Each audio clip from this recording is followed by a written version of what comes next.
TDP ticket దక్కకపోవడంతో తీవ్ర అసంతృప్తి వ్యక్తం చేశారు పలువురు నేతలు.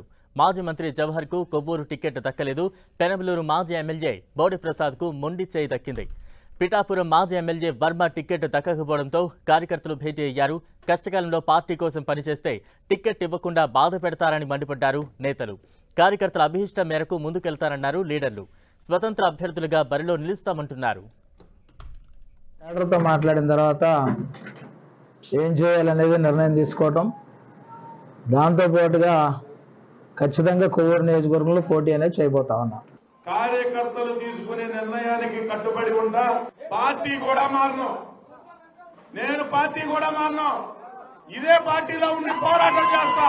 కార్యకర్తల పక్షాన నిలబడి ఇక్కడ అవసరమైతే ఏ విధంగా అయినా సరే ఇక్కడ నేను గెలిపించుకొని చంద్రబాబు నాయుడు గారికి బహుమానంగా ఇస్తానని చెప్పి సందర్భంగా చివరి క్షణం వరకు చంద్రబాబు నాయుడు గారు, లోకేష్ గారు ఆశీస్సులు ఉంటాయనే నేను భావిస్తా ఉన్నా.